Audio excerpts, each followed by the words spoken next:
want to do a quick little video here about the reason that the XDS, the Springfield Armory XDS, is being recalled.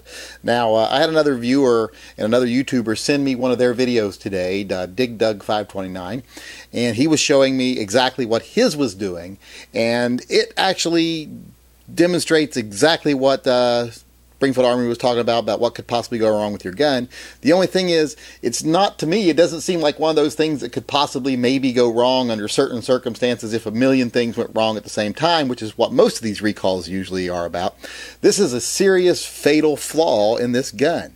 Now, I know I made a video called, the Smith & Wesson Shield's deadly flaw or fatal flaw, and that was kind of, hyperbole. That was me being tongue-in-cheek. But in this case, this fatal flaw, this deadly flaw, is actually a deadly flaw. Let's, rack the gun here. I'll show you exactly what it does. Trigger resets when you rack the gun if you're holding the grip safety in. Now let's pull the trigger. And this gun has been checked multiple times, so don't freak out. There, pulled the trigger. Now, let's hold the slide hold the gun in a way that we're not holding the grip safety and rack the slide. What do you see there that doesn't happen? The trigger is not resetting. If your slide goes back, your trigger needs to reset. The reset on the trigger is what sets the safeties. It sets the firing pin safety. Any type of internal safety you have works when the trigger's forward. The way they work is they keep the gun from firing without the trigger being all the way to the back. So, since this is not resetting the trigger, when you pull this back, you let that go, what's happening? You're slamming the slide down on a live round with nothing preventing the firing pin from sliding forward and hitting it. That can send a round flying. That discharges the weapon. That is a really, really bad thing. Now, that's just not a minor flaw. That is something I'm like, if you did any product development, if you did any safety testing on this gun, how did that get past you? How did it get past you that this gun, you can cycle the slide without the trigger resetting?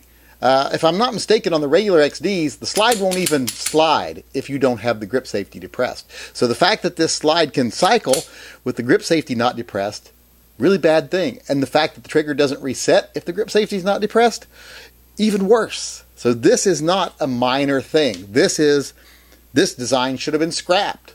This isn't a little thing. This isn't an opinion. Like I said, with the Smith & Wesson thing, I had a little problem with the safety coming on in a holster.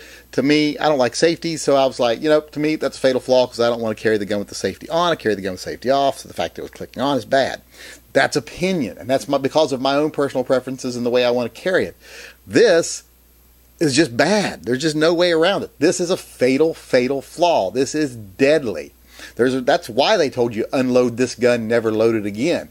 Because this gun is unsafe. It's kind of like, I almost want to say unsafe at any speed. You remember that old article about the car? Well, this gun is unsafe any way you look at it. So I just don't know how this got out of product development, much less made it to the market. So if you were wondering what it is that's making the XDS be recalled and what it is about the recall and whether it's really that bad of a deal or not, it's a really bad deal, and that's why it's being recalled.